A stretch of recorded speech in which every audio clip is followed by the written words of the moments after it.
د خیبر د راخو لار د تلو راتلو ده په کابل او پېښور کې افغان یو دی. ګرانو لیدونکو موږ د حمزه بابا کلیزې مشاعرې له روان یو. نن نیټه د فروری 18 کال 2024 موږ ملګري روان یو سره په څنګ کې ما سره ریاض افریدی دی، ما په ګس طرف واحد ګل واحد صاحب دی، دغه تاسو یو کسو او شاته ملګري دي سفر علي سفر، درویش افریدی، اسمت الله مضطرب. موږ روان یو ان شاء الله په دغه حمزه بابا کلیزه مشاعره کې شرکت کوو او ان شاء الله تاسو هم څه کلیپونو څه ویډیوز نه مستفید کوو. او اوس تاسو ته زه دغه خیبر لاره دره لږه ښیم. افریدی صاحب یو شعر پکې عرض کړه چې دغه درام خلک لطف اندوز شي ته د منظورونه وکړي او شعرونه هم اوري.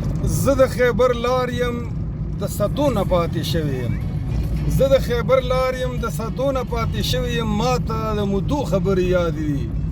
زه د ننګیالو او میړنو نه پاتې شوی یم، ما ته د مودو خبرې یادې دي. واحد ګل صاحب تاسو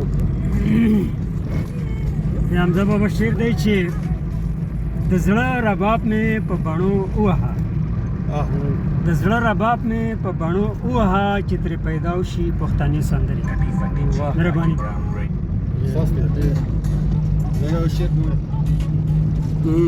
شاته ملګري سفر صاحب شعر دی چې چرته وریځ چرته اسمان شین دی، چرته وریځ چرته اسمان شین دی او چرته وریږي پسرلی راغی. مننه. دا کوم یو پل دی پټلیونه ته څه نام اخلي؟ شاګې ته ورسېدو پورې لالا چند لاندې طرف.